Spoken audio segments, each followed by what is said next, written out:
Hello dear students, in today's lecture we are going to discuss about some basic chemistry. Okay, so in that we want to discuss about what is mean by chemistry, how we can classify the matter. Okay, so what is mean by chemistry? Chemistry हम किसे कहेंगे? Chemistry का मतलब क्या है? Chemistry हम किसे कहेंगे? अब देखिए, हमारे सराउंडिंग में जो भी यूनिवर्स है वो एक किसी पर्टिकुलर टाइप ऑफ मटेरियल से बना है. ओके, सो उस पर्टिकुलर मटेरियल का स्टडी करना मतलब केमिस्ट्री का स्टडी करना. ओके, म्हणजे आपल्या आजूबाजूला जे काही युनिवर्स आहे ते युनिवर्स हे कशाने बनलेलं आहे?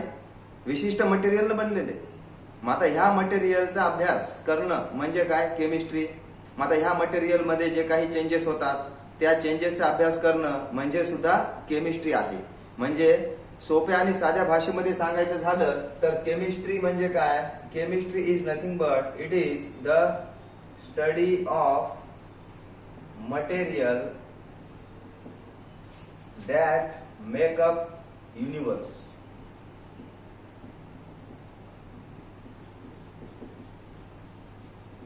तो ऐसे मटेरियल का स्टडी करना जिससे यूनिवर्स बना है, और हम क्या बोल सकते हैं? End changes which these material undergoes.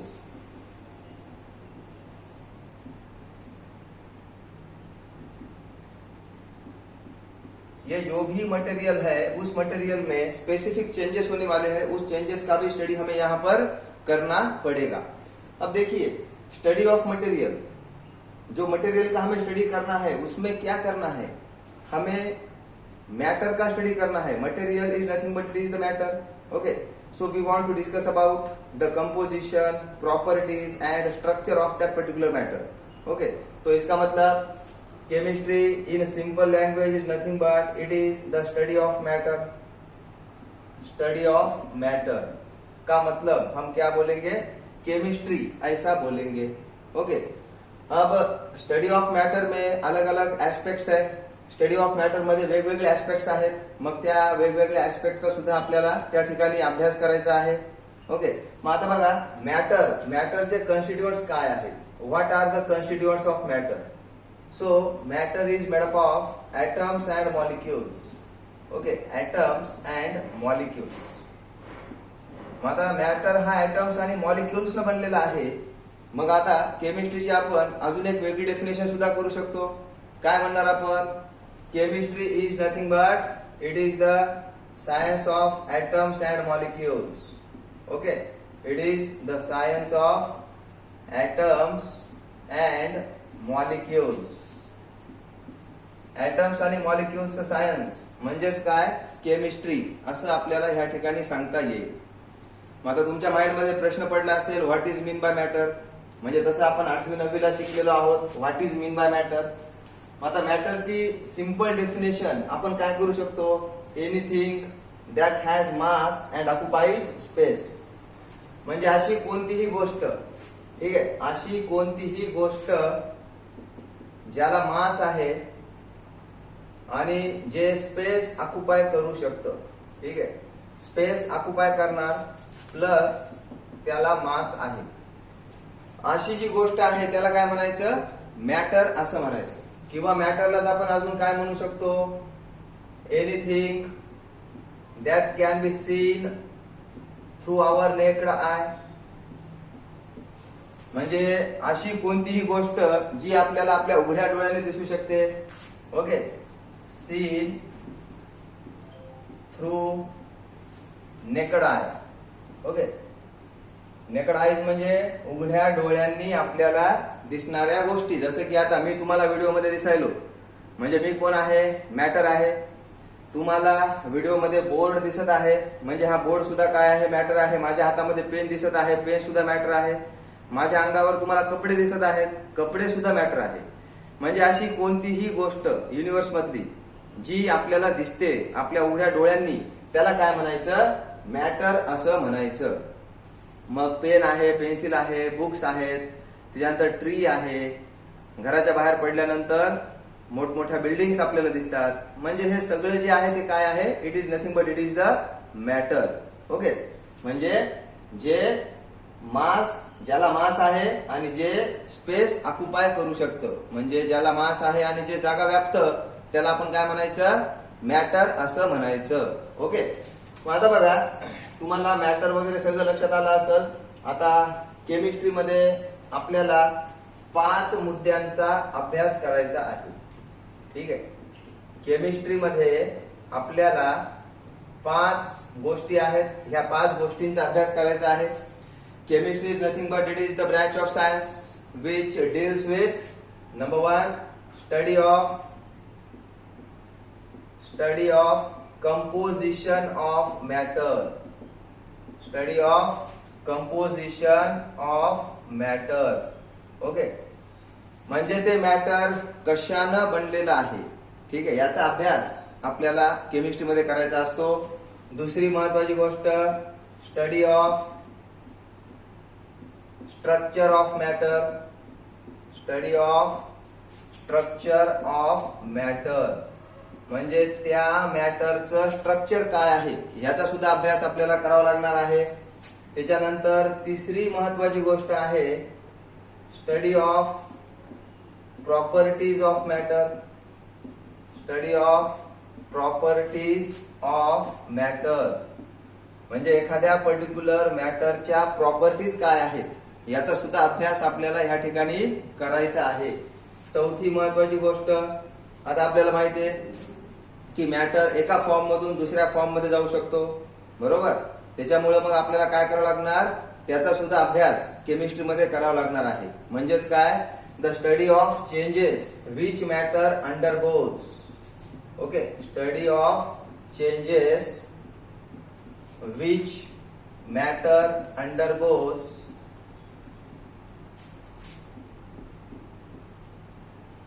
Under different conditions. म्हणजे वेगवेगळ्या कंडिशनचा वापर करून आपण एका मॅटरचं कन्व्हर्जन दुसऱ्या मॅटर मध्ये करू शकतो. ओके, आणि त्याच्यामुळे ह्या ठिकाणी आपल्याला काय करावं लागणार आहे, जे काही मॅटर मध्ये चेंजेस होणार आहेत त्या चेंजेसचा सुद्धा अभ्यास मित्रांनो आपल्याला केमिस्ट्रीमध्ये करावा लागणार आहे. मग आता बघा, ह्या मॅटर मध्ये जे काही चेंजेस व्हायलेत हे कोणाच्या तरी सांगण्यावरून होत असतील ना. आता कोणाच्या तरी सांगण्यावरून होत आहेत म्हणजे याचा अर्थ काय, कोणते तरी नियम आहेत, हे का नाही, ज्याला आपण लॉज असं म्हणतो, किंवा जनरलायझेशन्स आहेत. ठीक आहे, तर ह्या लॉज आणि जनरलायझेशनचा वापर करून मॅटर काय करतो, एका फॉर्म मधून दुसऱ्या फॉर्म मध्ये किंवा मॅटर स्वतःमध्ये बदल घडवून आणत असतो. म्हणजे 5वी महत्वाची गोष्ट काय आहे मग, study of laws. Study of laws which govern these changes. Which govern these changes. म्हणजे मॅटर मध्ये जे काही चेंजेस व्हायले त्याला कोणीतरी बढावा देणारा आहे. मग त्याला बढावा कोण देत आहे, it is nothing but the laws. मग त्या लॉजचा सुद्धा अभ्यास आपल्याला ह्या ठिकाणी करायचा आहे. म्हणजे केमिस्ट्रीमध्ये 5 गोष्टी आहेत बघा मित्रांनो, study of composition of matter, study of structure of matter, study of properties of matter, study of changes which matter undergoes under different conditions, and the study of laws which govern these changes. म्हणजे matter मध्ये जे काही changes व्हायले त्याला कोणीतरी बढावा देत आहे, म्हणजेच त्या लॉजचा अभ्यास आपल्याला केमिस्ट्रीमध्ये करायचा आहे. आय होप तुम्हाला केमिस्ट्रीची डेफिनेशन ह्या ठिकाणी समजलेली असेल. Okay dear friends, now we will proceed ahead. आता बघा, केमिस्ट्रीच्या वेगवेगळ्या ब्रँचेस आहेत. म्हणजे तुम्हाला केमिस्ट्री जी काही सिलेबसला आहे ती वेगवेगळ्या ब्रँचेस मध्ये डिवाइड करण्यात आलेली आहे. ठीक आहे, जसं की बघा, केमिस्ट्रीच्या मुख्यत्वे 3 ब्रांचेस आहेत. ठीक है, केमिस्ट्री के 3 ब्रांचेस है जो हमें लगने वाले हैं. पहली जो है वो है फिजिकल केमिस्ट्री. तो वैसे तो बहुत सारे ब्रांचेस है केमिस्ट्री के, मगर हमें जो ब्रांचेस लगने वाले हैं वो 3 है. फिजिकल केमिस्ट्री, उसके बाद में है इनऑर्गेनिक केमिस्ट्री, इनऑर्गेनिक केमिस्ट्री, और तीसरी जो फील्ड है वो है organic chemistry. Okay, organic chemistry. तो इस तरीके से 3 ब्रांचेस में हमारा टोटल सिलेबस डिवाइड हुआ है। अब फिजिकल केमिस्ट्री में हम क्या करते हैं? फिजिकल केमिस्ट्री में हम क्या करते हैं? जो 5वां पॉइंट मैंने आपको बोला था, the study of laws which govern this changes, matter में जो भी चेंजेस होने वाले हैं उसका तो पढ़ाई हमें फिजिकल केमिस्ट्री में करना ही है। उसके बराबर क्या करना है? जो भी लॉज है उन लॉज का स्टडी हमें फिजिकल केमिस्ट्री में करना है। म्हणजे फिजिकल केमिस्ट्री मध्ये आपल्याला लॉजचा अभ्यास करायचा, जे काही नियम आहे, जे काही जनरलायझेशन आहेत त्याचा अभ्यास आपल्याला फिजिकल केमिस्ट्री मध्ये करायचा आहे मित्रांनो। ओके, मग आता इनऑर्गॅनिक केमिस्ट्री मध्ये आपल्याला काय करायचंय? What we have to do in the inorganic chemistry?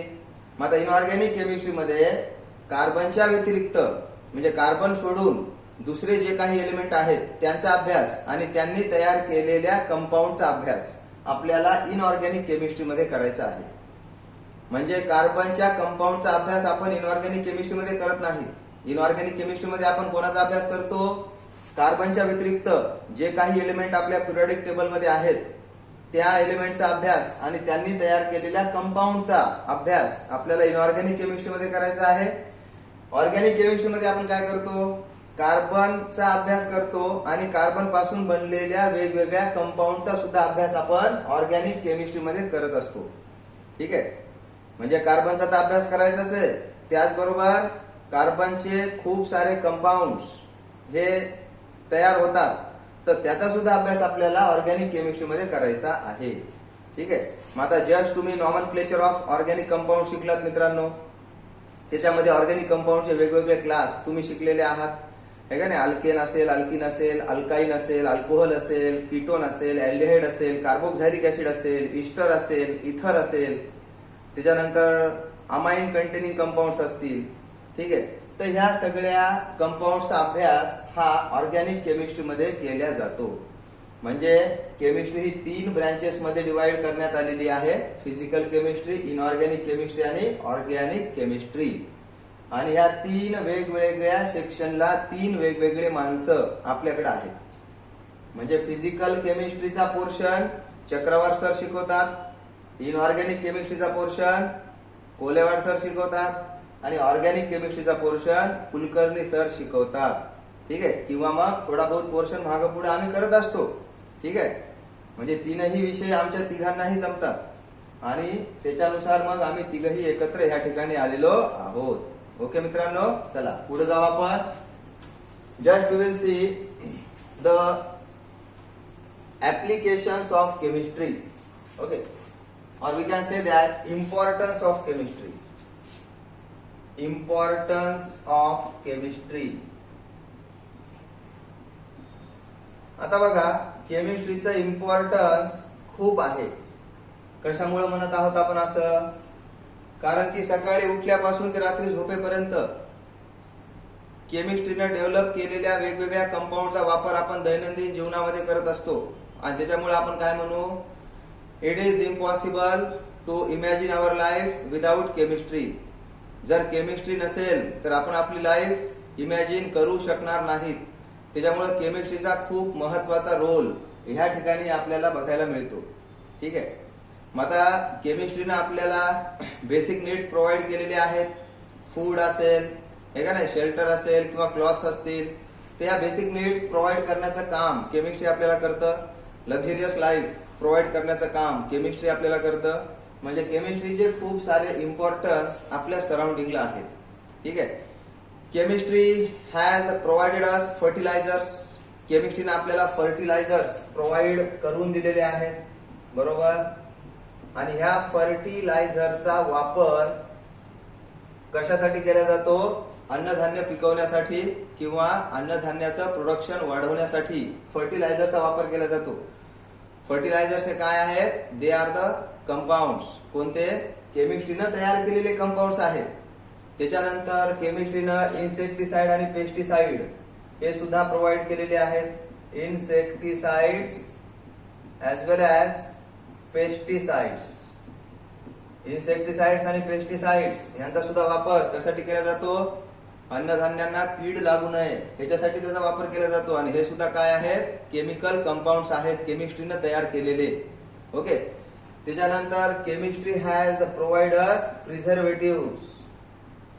केमिस्ट्रीने आपल्याला प्रिझर्वेटिव्ह प्रोव्हाइड केलेले आहेत.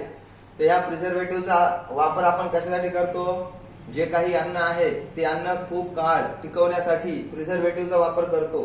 ठीक आहे. म्हणजे फूडची लाईफ वाढवण्यासाठी प्रिझर्वेटिव्हचा वापर आपण करत असतो. Chemistry has provided us many drugs. Okay, many drugs. केमिस्ट्रीनं खूप सारे पुष्कळ ड्रग्स आपल्याला प्रोव्हाइड केलेले आहेत. Drugs and medicines. ठीक आहे. ड्रग्स किंवा आपण त्याला मेडिसिन्स असं म्हणूयात. ठीक आहे. मग आता बघा, आपल्याला माहिती आहे अँटीपायरेटिक नावाचा ड्रग आहे. अँटीपायरेटिक. So this particular antipyretic drug is used to lower the body temperature. ठीक आहे. फिवर मध्ये आपल्या बॉडीचं टेम्परेचर वाढतं, मग ते बॉडीचं टेम्परेचर कमी करण्यासाठी आपण अँटीपायरेटिक ड्रग घेत असतो, म्हणजे to lower body temperature. Okay. म्हणजे बॉडी टेम्परेचर कमी करण्यासाठी अँटीपायरेटिकचा वापर करतो आपण. त्याच्यानंतर अनाल्जेसिक नावाचा ड्रग आहे, अनाल्जेसिक्स. So analgesics they are utilized to relieve pain. Okay. तर पेन रिलीव्ह करण्यासाठी अनाल्जेसिकचा वापर आपण करत असतो. त्याच्यानंतर anti fertility drug. Anti fertility drug याचा वापर कशासाठी केला जातो, बर्थ कंट्रोल. ठीक आहे. बर्थ कंट्रोल करण्यासाठी. ओके. बर्थ कंट्रोल करण्यासाठी अँटी फर्टिलिटी ड्रगचा वापर केला जातो. त्याच्यानंतर आहे ट्रान्क्विलायझर्स. ट्रान्क्विलायझर्स नावाचे ड्रग्स आहेत. याचा वापर मेंटल स्ट्रेस कमी करण्यासाठी. ठीक आहे. मेंटल स्ट्रेस कमी करण्यासाठी. Mental stress reduction. ठीक आहे. मेंटल स्ट्रेस रिडक्शन साठी ट्रान्क्विलायझरचा वापर हा केला जातो. म्हणजे असे भरपूर ड्रग्स आहेत, अँटीबायोटिक्स आहेत, अँटी फंगल ड्रग्स आहेत. ठीक आहे. ज्यांचा वापर आपण करू शकतो आणि वेगवेगळ्या डिसीजेस पासून आपण वाचू शकतो. हे का नाही. सध्या करोनाचा पिरियड आहे बघा, आणि गव्हर्नमेंटनं सर्वांना लस घ्यायला सांगितलेली आहे. मग आता ती लस कोणी डेव्हलप केली, केमिस्ट्रीच्या लोकांनी डेव्हलप केलेली आहे. केमिस्ट्री प्लस बायोलॉजी या दोन्ही लोकांनी मिळून ही लस काय केलेली आहे, तयार केलेली आहे. म्हणजे केमिस्ट्री वेळोवेळी आपल्याला मदतीला धावून येते, आणि त्याच्यामुळं विदाऊट केमिस्ट्री आपण आपली लाईफ इमॅजिन करू शकणार नाहीत. कळते का मित्रांनो मी काय बोलतोय ते? ओके. आता आपण पुढे जाऊयात. अजून एक महत्वाचं, chemistry has provided us life saving drugs. Life saving drugs. आता बघा, लाईफ सेव्हिंग ड्रग्स म्हणजे काय, असे डिसीजेस ज्याच्यामध्ये आपला जीव जाऊ शकतो. ठीक है ना. ऐसे डिसीजेस जिसमें हमारी जान जा सकती है, तो वो जान बचाने के लिए केमिस्ट्री ने लाइफ सेविंग ड्रग्स हमें प्रोवाइड किए हैं. एक एग्जांपल है, देखिए सिस्प्लेटिन. सिस्प्लेटिन नाम का ड्रग है. सिस्प्लेटिन और cisplatin and Taxol. So these are the two drugs which are used for the cancer therapy. ठीक है. कॅन्सर थेरपी मध्ये ह्या ड्रगचा वापर केला जातो. ठीक आहे. सिस्प्लॅटिन आणि टॅक्सॉल. अजून एक ड्रग आहे बघा, ऍझिडोथायमिडिन. ठीक आहे. ऍझिडोथायमिडिन. So this particular drug is utilized in the AIDS. ठीक आहे. एड्स मध्ये जो काही त्रास होतो पेशंट्सला, तो रिड्यूस करण्यासाठी किंवा कमी करण्यासाठी ऍझिडोथायमिडिन नावाचा ड्रग हा केला जातो. ठीक आहे. अँटी एड्स असं म्हणता येईल या ड्रगला आपल्याला. ठीक आहे. तर अशा पद्धतीनं खूप सारे ड्रग्स, खूप साऱ्या गोष्टी केमिस्ट्रीने आपल्याला प्रोव्हाइड करून दिलेल्या आहेत, आणि त्याच्यामुळे आपली लाईफ ही सुखकर झालेली आहे असं आपल्याला ह्या ठिकाणी म्हणता येईल. ओके. मग आता पुढे जाऊ आपण बघूयात आता मॅटरचं classification. How the matter is classified. आता बघा, मॅटर आपण दोन प्रकारे क्लासिफाय करू शकतो. कोणते दोन प्रकार? फिजिकल मेथड आणि केमिकल मेथड. ठीक आहे. मॅटरची डेफिनेशन तर मी तुम्हाला सांगितलेली आहे. Matter is anything that has mass and occupies space. मग आता मॅटर आपण दोन प्रकारे क्लासिफाय करू शकतो. ठीक आहे. फिजिकल क्लासिफिकेशन किंवा फिजिकल मेथड. ओके. आणि दुसरी जी आहे ती आहे chemical method. Chemical method. Okay. मग आता बघा, depending upon the physical state matter is classified into 3 states: solid, liquid and gas. Okay, so depending upon the physical state matter is classified into solid, liquid and gas. मग आता chemical method नुसार मॅटरचं 2 types मध्ये वर्गीकरण करण्यात आलेलं आहे. ठीक आहे. प्युअर सबस्टन्सेस ज्याच्यामध्ये फक्त एकाच प्रकारचे मॉलिक्युल्स किंवा ऍटम्स असतात. ठीक आहे. त्यांना आपण काय म्हणतो? Pure substances. आणि दुसरा आहे मिक्सचर्स. ठीक आहे. मग आता pure substances they possesses only one kind of particles. मग आता pure substances are further divided into 2 types. Pure substances पुन्हा 2 टाइप मध्ये वर्गीकरण करण्यात आलेलं आहे: एलिमेंट आणि कंपाऊंड. एलिमेंट आणि कंपाऊंड या 2 टाइप्स मध्ये प्युअर सबस्टन्सचं वर्गीकरण करण्यात आलेलं आहे. एलिमेंटचं पुन्हा 3 टाइप मध्ये वर्गीकरण करण्यात आलेलं आहे: मेटल, त्याच्यानंतर नॉन मेटल आणि metalloids. Okay. Metal, non metal and metalloids. मग आता आपल्याला मेटलच्या, नॉन मेटलच्या आणि मेटॅलॉइड्सच्या प्रॉपर्टीज माहित आहेत. ठीक आहे ना. आपण 8वी 9वी 10वी मध्ये शिकलेलो आहोत. ओके.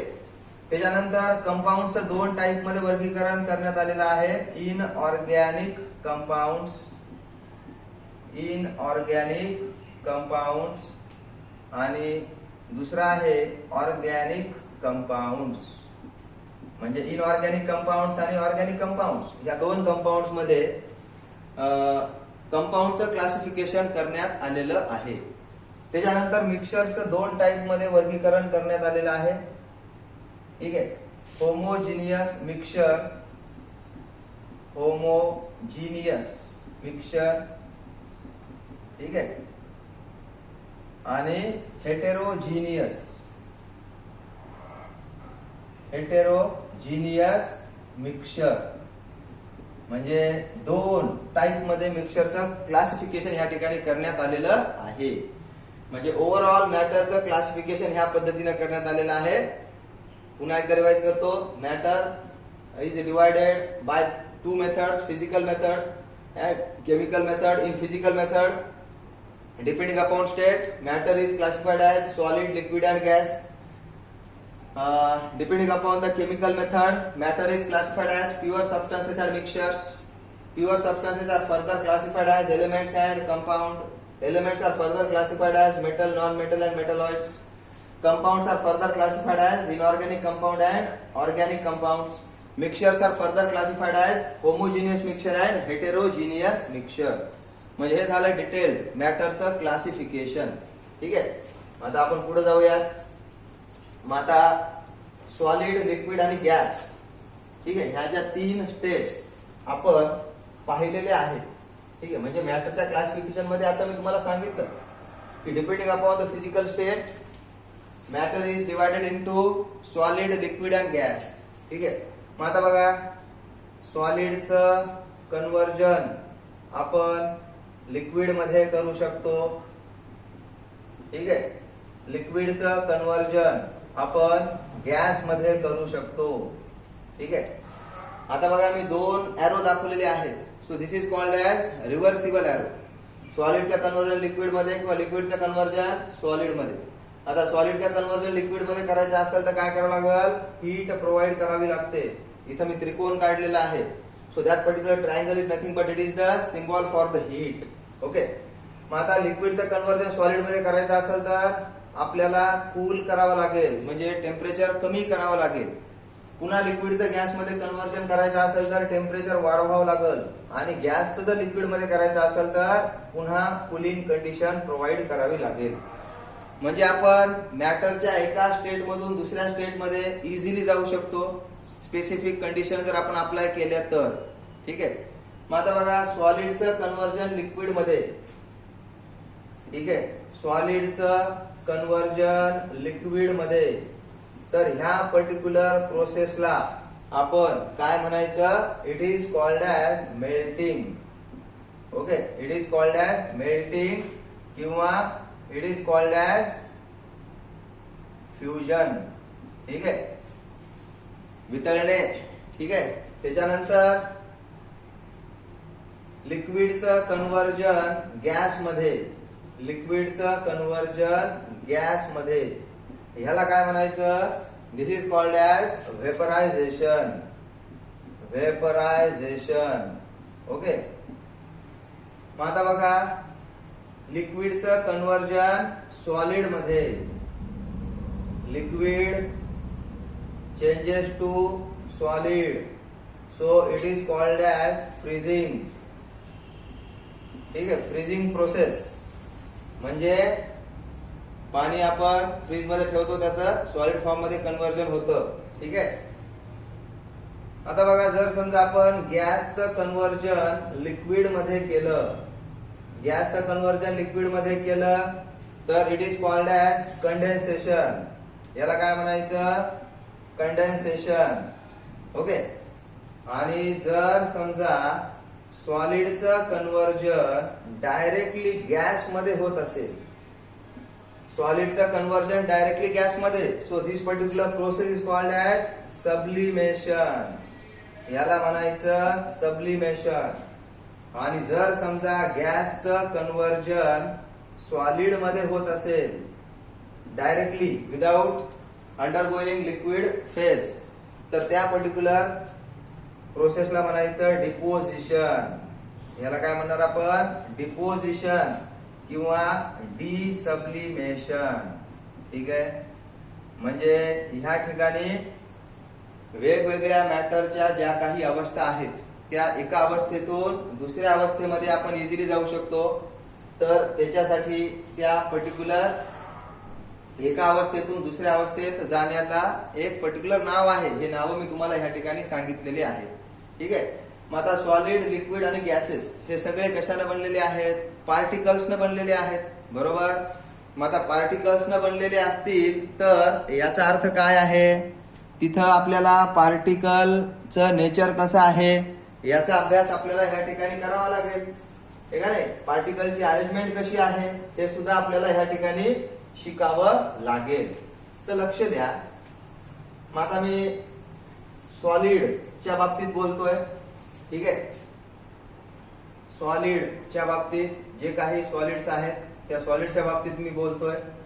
मग आता सॉलिड जर आपण बघितले तर सॉलिड मध्ये कन्स्टिट्यूएंट पार्टिकलची अरेंजमेंट ही कशी असते, सो दिस इज लाईक दिस. ठीक आहे. हा एवढा पोर्शन आहे सपोज, आणि कन्स्टिट्यूएंट पार्टिकल्सची अरेंजमेंट ही अशी असते. ठीक आहे. आता बघा बरं हे कन्स्टिट्यूएंट पार्टिकल्स कशा पद्धतीने अरेंज्ड आहेत, how these constituent particles are arranged. ठीक आहे. आता ही कन्स्टिट्यूएंट पार्टिकलची अरेंजमेंट कशी आहे, कॉम्पॅक्ट आहे. ठीक आहे. म्हणजे सॉलिड्स मध्ये कन्स्टिट्यूएंट पार्टिकल्स हे कॉम्पॅक्टली अरेंज्ड असतात. ठीक आहे. Constituent particles compactly arranged. Compactly arrange म्हणजे काय, एकमेकांच्या खूप जवळ जवळ आहेत. ठीक आहे. त्यांच्यामध्ये स्पेस जास्त नाहीये. आता कॉम्पॅक्ट अरेंजमेंट जर असेल तर कॉम्पॅक्ट अरेंजमेंट असल्यावर आपण काय म्हणणार, inter molecular force between the constituent particle will be more. हे का ना, कॉम्पॅक्ट अरेंजमेंट आहे म्हणल्यानंतर हे पार्टिकल एकमेकांसोबत घट्ट बांधल्या गेलेले आहेत. ह्या पार्टिकलने एकमेकांना घट्ट बांधून ठेवलेलं आहे. म्हणजे त्याचा अर्थ काय, इंटरमॉलिक्युलर फोर्स, इंटरमॉलिक्युलर फोर्स कसा आहे, जास्त आहे, किंवा इंटरमॉलिक्युलर फोर्स इज मोअर. ठीक आहे. मग आता इंटरमॉलिक्युलर फोर्स हा जास्त आहे. मग आता इंटरमॉलिक्युलर फोर्स जास्त असेल तर ह्या कॉन्स्टिट्यूएंट पार्टिकलची मुवमेंट इझिली होऊ शकेल का, नाही. किंवा हे कॉन्स्टिट्यूएंट पार्टिकल स्वतःची जागा सोडून दुसऱ्या जागेवर जाऊ शकतील का, नाही. कारण की त्यांच्यामध्ये असलेला इंटरमॉलिक्युलर फोर्स कसा आहे, जास्त आहे. म्हणजे याचा अर्थ काय, what is the meaning of this, constituent particles are having only vibratory motion. Constituent particles possess vibratory motion. Vibratory motion आहे. म्हणजे याचा अर्थ they do not going to leave their main position. They are vibrate about their mean position. ठीक आहे. Vibratory motion आहे, vibratory motion about their mean position. ठीक आहे. त्यांची जी काय मीन पोझिशन आहे त्या मीन पोझिशन वरच ते हालचाल करणार. समजा मी आता इथं उभा आहे, सुरुवातीपासून इथंच उभा आहे, मी फक्त काय करतोय, माझे हात हलवतोय असे असे असे असे, पण मी माझी पोझिशन सोडली का, नाही. म्हणजे याचा अर्थ काय, ती माझी मेन पोझिशन झाली. सुरुवातीपासून मी जसा इथं उभा आहे तसंच आहे. मग ते कॉन्स्टिट्यूएंट पार्टिकल त्या पद्धतीनं तसे तिथं असतात, फक्त ते जागेवरच व्हायब्रेट होत असतात. त्यांना व्हायब्रेटरी मोशन आहे. मग आता इंटर पार्टिकल स्पेस म्हणजे पार्टिकल मधला स्पेस कसा आहे, कमी आहे. ठीक आहे. म्हणजे इंटर पार्टिकल स्पेस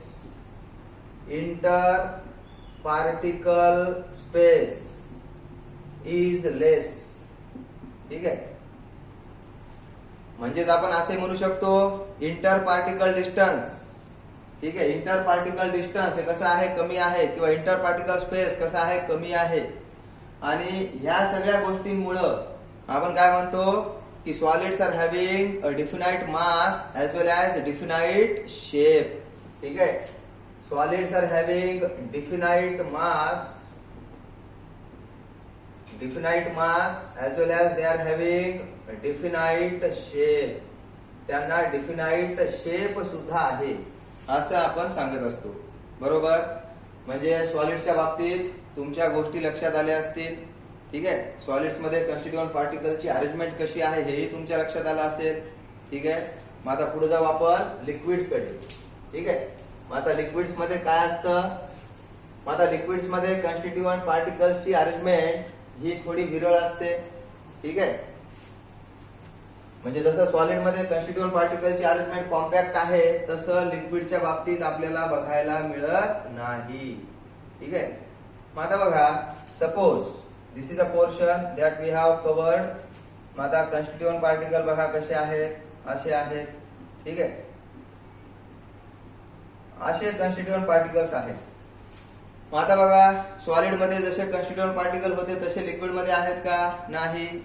म्हणजे लिक्विड मध्ये जे काही कॉन्स्टिट्यूएंट पार्टिकल आहेत त्या कॉन्स्टिट्यूएंट पार्टिकल्स मध्ये फोर्स आहे. ठीक आहे. हे कॉन्स्टिट्यूएंट पार्टिकल एकमेकांना बांधून ठेवतात. ठीक आहे. तेवढा फोर्स त्यांच्यामध्ये आहे, पण त्यांच्यामध्ये असलेला इंटरमॉलिक्युलर फोर्स हा कसा आहे, किंवा इंटर पार्टिकल फोर्स हा कसा आहे, सॉलिड पेक्षा कमी आहे. Okay. So inter particle force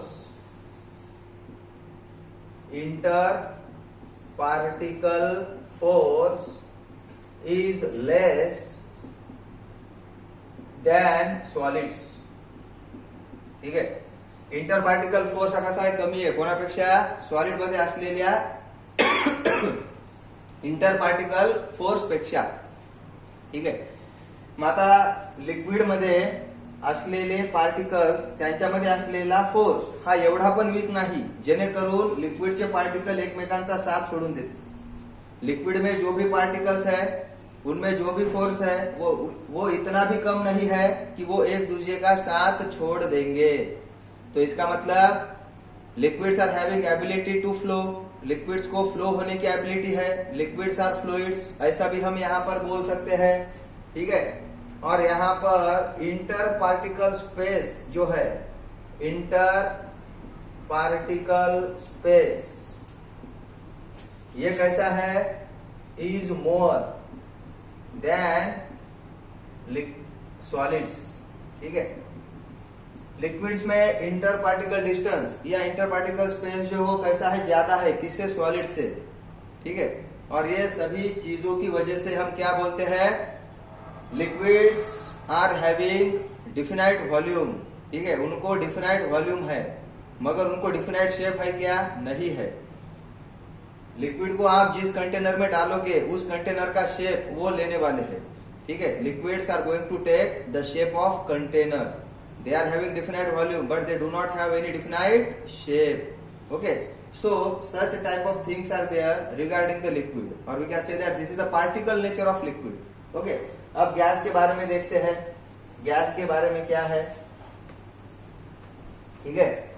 तो गैस के बारे में हम क्या बोल सकते हैं, तो गैस में देखिए कंस्टिट्यूएंट पार्टिकल की अरेंजमेंट कैसी है, देखिए लिक्विड में कंस्टिट्यूएंट पार्टिकल थोड़े नजदीक थे, गैस में कंस्टिट्यूएंट पार्टिकल बहुत ही दूर दूर है। तो इसका मतलब inter particle force, inter particle force is very very less, is very very less. Inter particle force बहुत कम है, सॉलिड से भी और लिक्विड से भी, ठीक है। इंटर पार्टिकल स्पेस बहुत ज्यादा है, inter particle space is much more, ठीक है, is much more than solids as well as liquids, and that's why the particles of gas are having random motion, ठीक है। गॅस के जो भी पार्टिकल्स आहे उनको रॅन्डम मोशन रहता है, गॅसचे जे पण पार्टिकल आहेत त्यांना रॅन्डम मोशन असतं। Within a fraction of second साठी आपण नाही म्हणू शकत आता ह्या रूम मध्ये किंवा माझ्या सराउंडिंगला जो काही ऑक्सिजन गॅस आहे किंवा एअर आहे, ठीक आहे, त्या एअरचे मॉलिक्यूल कंटिन्युअसली काय होत चाललेले आहेत, बदलत चाललेले आहेत, ठीक आहे। म्हणजे एखादा एअरचा मॉलिक्यूल किंवा एखादा ऑक्सिजनचा मॉलिक्यूल इथं आला घंटाभर माझ्या जवळ थांबला असं नाही होऊ शकत, ठीक आहे। म्हणजे विदिन अ फ्रॅक्शन ऑफ सेकंदासाठी सुद्धा ते थांबत नाहीत, म्हणजे they are having a much more random motion, random motion आहे। मग आता गॅसला कन्फाईन करायचं असेल तर आपल्याला सिलेंडर मध्ये भरावं लागतं, प्रेशर अप्लाय करावं लागतं, तर आपण गॅसला सिलेंडर मध्ये कन्फाईन करू शकतो, म्हणजे बंदिस्त करणे, कन्फाईन करणे म्हणजे बंदिस्त करणे, त्या गॅसला आपण बंदिस्त करू शकतो। म्हणजे gas do not have definite volume, definite shape, okay. Definite volume असू शकतो केव्हा, जेव्हा आपण त्यांना प्रेशर अप्लाय करून त्या सिलेंडर मध्ये भरू, ठीक आहे। पण असं generally gases do not have definite volume, okay, do not have definite volume, ठीक आहे, डिफिनाइट व्हॉल्यूम त्यांना नसतो, clear. So all these are the things regarding the particle nature of matter by physical states, ठीक है, solid, liquid and gas, okay. I hope आपको सभी को ये समझ में आ गया है। तो आगे जाते हैं, just we will go ahead. अब देखिए केमिकल मेथड के हिसाब से हमने मैटर का दो टाइप्स में डिवाइडेशन किया था, प्योर सब्सटेंसेस और मिक्सचर। प्योर सब्सटेंसेस में हमने दो टाइप्स किए हैं। पहला जो टाइप है वो है एलिमेंट, ओके। अब एलिमेंट का मतलब क्या है, ठीक है, एलिमेंट को हम क्या कहेंगे। Element is the simplest form of the pure substance which can neither be created nor destroyed by applying any particular method, okay. Element जो है वो मैटर का सिंपलेस्ट फॉर्म है, प्योर सब्सटेंस का सिंपलेस्ट फॉर्म है, जिसे हम क्रिएट भी नहीं कर सकते और जिसे हम डिस्ट्रॉय भी नहीं कर सकते। तो इसका मतलब एलिमेंट जो है वो क्या है, सिंपलेस्ट फॉर्म है किसका, प्योर सब्सटेंस का, ओके। अब देखिए अगर आपके पास एलिमेंट है, ठीक है, आयर्न नाम का एलिमेंट है, आयर्न का पीस अगर मैंने आपको दे दिया और मैंने आपको बोला कि आपको इसको बारीक पीसेस में कन्वर्ट करना है, तो आप उस काम को लग गए, आप उसे बारीक करना आपने चालू कर दिया, तो क्या हो जाएगा, एक स्टेज ऐसी आएगी, उस स्टेज के बाद आप उस पर्टिकुलर आयर्न के पीस को और बारीक नहीं कर पाओगे। एक स्टेज आएगी ना कभी तो भी, 2 दिन बाद 3 दिन बाद, बराबर, आप उसे स्मॉल पीसेस में कन्वर्ट कर रहे हो, और एक स्टेज आएगी, उस स्टेज के बाद उस आयर्न पीस का स्मॉल पीसेस में कन्वर्जन आप नहीं कर पाओगे, वो लास्ट स्टेज हो गया। तो उस पर्टिकुलर स्टेज को अगर आपने उस पर्टिकुलर एलिमेंट का एक पार्टिकल उठाया तो उसको हम क्या कहेंगे, इसे कहेंगे atom. Okay, so atom is nothing but what, it is the ultimate particle of element. Okay, atom क्या है, atom is nothing but it is the ultimate, ultimate का मतलब आखिरी, last. Okay, ultimate particle of element is called as atom. Okay, atom may or may not have independent existence, use independent existence हो भी सकता है, नहीं भी हो सकता है, ठीक है। So ultimate particle of element is called as atom. So atom is always related with element, ये चीज आपको ध्यान में रखना है, ठीक है। एटम से रिलेट करता है एटॉमिक वेट, ठीक है, एटम से रिलेट करता है atomic weight. So atomic weight किससे रिलेट करता है, एटम से रिलेट करता है एटॉमिक वेट, और we can say that atomic mass. Atomic weight और atomic mass it is one at the same. ये किससे रिलेट करता है, एटम से रिलेट करता है। अब देखिए, element is further classified into metal, non metal और मेटलॉइड। अब पीरियोडिक टेबल में लगभग 118 एलिमेंट्स है, बराबर, तो उसमें से बहुत सारे एलिमेंट्स जो है वो क्या है, मेटल्स है, ज्यादातर एलिमेंट्स मेटल है, ठीक है। नॉन मेटल की जो नॉन मेटल जो है वो बहुत कम है, ज्यादा नहीं है, ठीक है, मेटल के हिसाब से, और मेटलॉइड्स उनसे भी कम है। तो देखिए, पीरियोडिक टेबल में एस ब्लॉक है, पी ब्लॉक है, डी ब्लॉक है, एफ ब्लॉक है।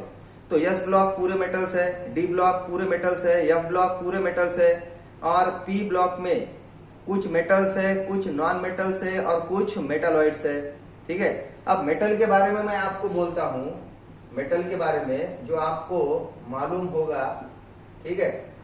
Metal has a tendency to lose electron, सबसे important, they are having a tendency to lose electrons.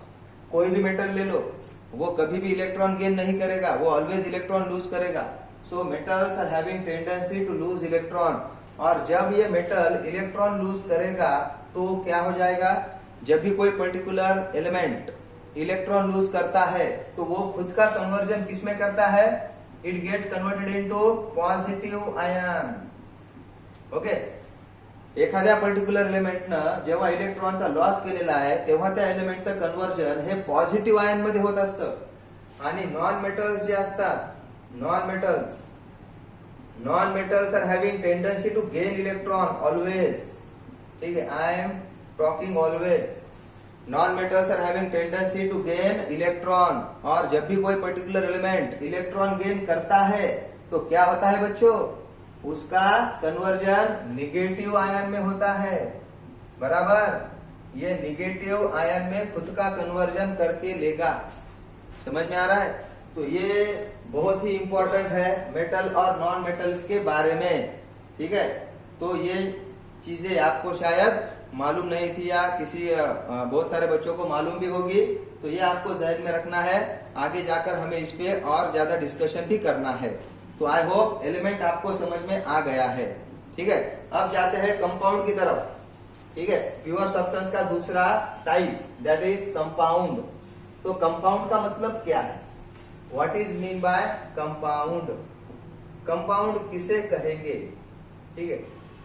देखिए, कंपाउंड जो है वो 2 या 2 से ज्यादा डिफरेंट या सेम एटम्स अगर है तो उनसे, ठीक है, 2 किंवा 2पेक्षा जास्त सेम एलिमेंट्स किंवा डिफरंट एलिमेंट्सचे एटम जर एकत्र आले तर त्यांच्यापासून कंपाउंड बनतो।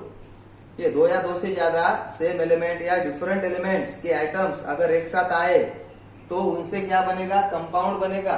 मगर कंपाउंड बनाने के लिए या कंपाउंड बनने के लिए सबसे इंपॉर्टेंट कंडीशन क्या है, जो भी एटम्स एक साथ आने वाले हैं या जो भी एलिमेंट्स एक साथ आने वाले हैं, they must be in a definite proportion. ठीक है, 2 or more elements, 2 or more elements combined in definite proportion, combined in definite proportion। ठीक है, 2 या 2 से ज्यादा एलिमेंट एक साथ आएंगे या 2 या 2 से ज्यादा सेम एलिमेंट और डिफरेंट एलिमेंट के एटम्स एक साथ आएंगे तो डिफिनाइट प्रोपोर्शन में तो कंपाउंड बनेगा। अब देखिए, जैसे एलिमेंट के बारे में हमने बोला था, अगर मैंने आपको कंपाउंड दिया है और उस कंपाउंड को मैंने आपको बोला है की आपको बारीक पीसेस में कन्वर्जन करना है, मी तुम्हाला एक कंपाउंड दिला, त्या कंपाउंडचं तुम्हाला बारीक पीसेस मध्ये कन्वर्जन करायला मी तुम्हाला सांगितलं, मग आता एक स्टेज अशी येईल की त्या स्टेज नंतर त्या कंपाउंडचं बारीक पीसेस मध्ये कन्वर्जन आपण करू शकणार नाही। एक स्टेज ऐसी आएगी, उस स्टेज के बाद उस पर्टिकुलर कंपाउंड का बारीक पीसेस में हम कन्वर्जन नहीं कर पाएंगे। तो इसका मतलब क्या है, ये पर्टिकुलर स्टेज को अगर आपने उस पर्टिकुलर कंपाउंड का एक पार्टिकल उठा लिया तो उसको हम कहेंगे मॉलिक्यूल। म्हणजे ह्या स्टेजला जेव्हा तुम्ही त्या कंपाउंडचा एक पार्टिकल उचलताल तेव्हा त्या पार्टिकलला आपण काय म्हणायचं, मॉलिक्यूल। आणि त्याच्यामुळे मॉलिक्यूल हा जो वर्ड आहे, so it is related with compound. Molecule is the word which is related with compound and hence molecule is called as ultimate particle of compound, ultimate particle of compound. Okay, ये ध्यान में रखो बच्चों, बहुत ही important है। Molecule is nothing but it is the ultimate particle of compound. Molecule कैसे बनता है, अगर आपको ऐसा किसी ने पूछा तो आप क्या बोलोगे, 2 or more atoms of same or different element, same or different element combined in definite proportion। ठीक है, तब जाकर मॉलिक्यूल बनेगा। कंपाउंड कैसे बनता है, 2 या 2 से ज्यादा एलिमेंट्स कंबाइंड हो रहे हैं डिफिनाइट प्रोपोर्शन में। मॉलिक्यूल कैसे बन रहा है, 2 या 2 से ज्यादा एटम्स ऑफ सेम और डिफरेंट एलिमेंट कंबाइंड हो रहे हैं डिफिनाइट प्रोपोर्शन में। अब ये डिफिनाइट प्रोपोर्शन क्या है भाई, फॉर एग्जांपल देखिए, वाटर में अगर हम एटॉमिक वेट रेशियो अगर लेंगे, ठीक है, atomic weight ratio of hydrogen is to oxygen. ठीक है, एटॉमिक वेट रेशियो लेंगे तो देखिए, ये वाटर के मॉलिक्यूल में 2 हाइड्रोजन है, तो हाइड्रोजन का एटॉमिक वेट 1 है, तो 2 हाइड्रोजन का एटॉमिक वेट 2 होगा ना, तो इसका एटॉमिक वेट रेशियो कितना आएगा, 2:2। ऑक्सीजन का एटॉमिक वेट कितना है, 16, 2:16। इसको हम सिंपल करेंगे तो क्या आएगा, 1:8। तो इसका मतलब हाइड्रोजन और ऑक्सीजन उसके एटॉमिक वेट के 1:8 प्रपोर्शन में अगर आएंगे तो जाके वाटर बनेगा। म्हणजे वाटर बनण्यासाठीची कंडिशन काय आहे, हायड्रोजन आणि ऑक्सिजन हे 2 एलिमेंट 1:8 ह्या प्रपोर्शन मध्ये एकत्र आले पाहिजेत। So this is called as the definite proportion. याला काय म्हणायचं, डिफिनाइट प्रपोर्शन असं म्हणायचं। म्हणजे तुम्ही कोणताही कंपाऊंड घ्या, कोणत्याही कंपाऊंड साठी असं तुम्ही एटॉमिक वेट रेशो घेऊन डिफिनाइट प्रपोर्शन सांगू शकता। त्याच्यामुळे डेफिनेशन मध्ये म्हणलेले डिफिनाइट प्रपोर्शन मध्ये 2 किंवा 2 पेक्षा सेम एलिमेंटचे किंवा डिफरंट एलिमेंटचे एटम्स एकत्र आले तर त्याच्यापासून कंपाऊंड किंवा मॉलिक्यूल बनतो। क्लियर। आता कंपाऊंड 2 प्रकारचे आहेत, है का नाही, कंपाऊंड 2 प्रकारचे आहेत, ऑर्गॅनिक कंपाऊंड आणि इनऑर्गॅनिक कंपाऊंड। आता ऑर्गॅनिक कंपाऊंड कशाला म्हणायचं, the study of living things. ठीक आहे, लिव्हिंग थिंग्स पासून मिळालेल्या कंपाऊंडला ऑर्गॅनिक कंपाऊंड्स असं म्हणायचं। आणि नॉन लिव्हिंग थिंग्स पासून मिळालेले कंपाऊंड त्यांना आपण इनऑर्गॅनिक कंपाऊंड असं म्हणायचं. ऑर्गॅनिक कंपाऊंड मध्ये आपण कार्बन आणि कार्बन पासून बनलेल्या कंपाऊंडचा अभ्यास करतो. इनऑर्गॅनिक कंपाऊंड मध्ये आपण कार्बनच्या व्यतिरिक्त जे काही एलिमेंट्स आहेत आणि त्यांचे जे काही कंपाऊंड्स आहेत त्यांचा अभ्यास आपण इनऑर्गॅनिक कंपाऊंड्स मध्ये करतो. ठीक आहे, म्हणजे ऑर्गॅनिक कंपाऊंड आणि इनऑर्गॅनिक कंपाऊंड अशा दोन गोष्टी आपल्याला ह्यामध्ये बघायला मिळतील.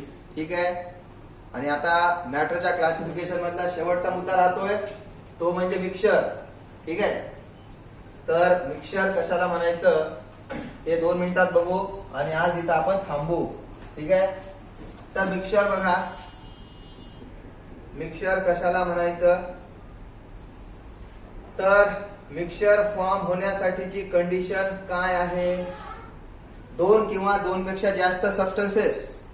ठीक आहे, 2 किंवा 2 पेक्षा जास्त सबस्टन्सेस, मग आयदर 2 किंवा 2 पेक्षा जास्त एलिमेंट असतील किंवा 2 किंवा 2 पेक्षा जास्त कंपाऊंड्स असतील, ते कोणत्याही प्रपोर्शन मध्ये जर एकत्र आले तर त्याच्यापासून मिक्सचर बनणार आहे.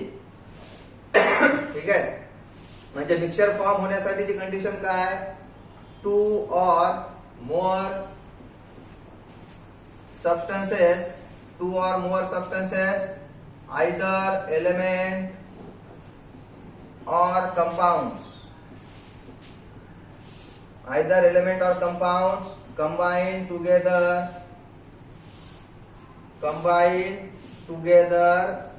in any proportion. ठीक आहे, म्हणजे 2 किंवा 2 पेक्षा जास्त सबस्टन्सेस कोणत्याही प्रपोर्शन मध्ये जर एकत्र आले तर त्यांच्यापासून मिक्सचर तयार होणार आहे. ठीक आहे, जसं की आता for example water plus sugar. ठीक आहे, म्हणजे आपण 1 ग्लास पाणी घेतलेलं आहे आणि त्या 1 ग्लास पाण्यामध्ये 1 चमचा साखर टाकलेली आहे, म्हणजे ते काय डिफिनाइट प्रोपोर्शन झालं का? वॉटर आणि शुगर यांचं डिफिनाइट प्रोपोर्शन घेतलेलं आहे का? किंवा वॉटर तुम्ही कितीही घेतलं, ठीक आहे, आणि 1 चमचा शुगर त्याच्यामध्ये टाकली, म्हणजे काय झालं? ते मिक्सचर तयार झालं. म्हणजे मिक्सचर केव्हा तयार होणार? Any proportion. तिथे डिफिनाइट प्रोपोर्शनची गरज नसते, म्हणजे डिफिनाइट प्रोपोर्शन असलं तर चालतंय किंवा नसलं तरी चालतंय. ठीक आहे, म्हणजे त्या ठिकाणी मिक्सचर तयार होईल. आता मिक्सचरचे 2 टाइप्स आहेत, homogeneous mixture. Homogeneous mixture. Homogeneous mixture कशाला म्हणायचं? 2 किंवा 2 पेक्षा जास्त सबस्टन्सेस तुम्ही जर एकत्रित आणले आणि त्यांच्यापासून एक सिंगल फेज तुम्हाला दिसत असेल, ठीक आहे, तर त्याला म्हणायचं होमोजिनियस मिक्सचर. म्हणजे we are getting a single phase, म्हणजे एक सिंगल फेज आपल्याला ह्या ठिकाणी दिसते. जसे की आता समजा तुम्ही वॉटर घेतलेलं आहे, त्या वॉटरमध्ये तुम्ही शुगर टाकली, त्या वॉटरमध्ये तुम्ही सॉल्ट टाकलं तर ते विरघळून जाणार ना. म्हणजे ते काय झालं? तिथं आपल्याला एक सिंगल फेज दिसायली आहे का नाही? ज्यानं मिक्स केलं त्याला माहित. ओके, आणि एखाद्या म्हणजे समजा मी ते मिक्स केलं, वॉटरमध्ये मी शुगर ऍड केली आणि मी तुम्हाला सांगितलं की बघा हे काय आहे बाबा, हे सांगा बरं काय आहे. मग तुम्ही काय सांगणार? इट इज अ मिक्सचर, आहे का नाही? असं म्हणणार का? नाही म्हणणार ना. मग तुम्ही काय सांगणार? दिस इज अ वॉटर, कारण की तुम्हाला माहित नाही ना त्याच्यामध्ये काय ऍड केलंय. बरोबर, म्हणजे एक सिंगल फेज तुम्हाला दिसायली आणि ती सिंगल फेज तुमच्या परिचयाची आहे आणि त्याच्यामुळे तुम्ही त्याला काय म्हणाले? तुम्ही त्याला वॉटर असं म्हणत आहात. बरोबर, म्हणजे होमोजिनियस मिक्सचर मध्ये सिंगल फेज आपल्याला डोळ्याला बघायला मिळते आणि हेटेरोजिनियस मिक्सचर मध्ये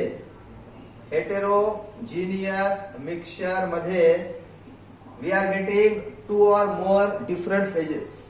ठीक आहे, 2 or more different phases.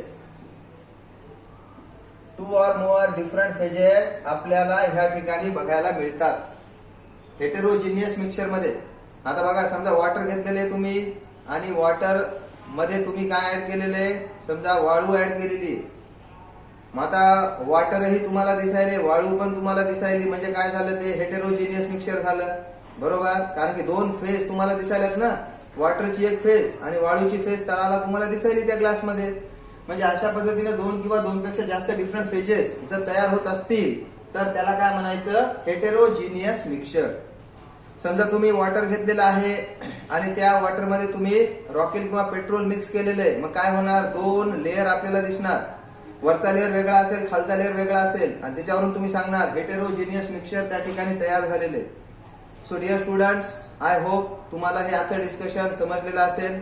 ठीक आहे, उद्या आपण पुढचं डिस्कशन करणार आहोत. ठीक आहे, चलो गुड बाय, टेक केअर.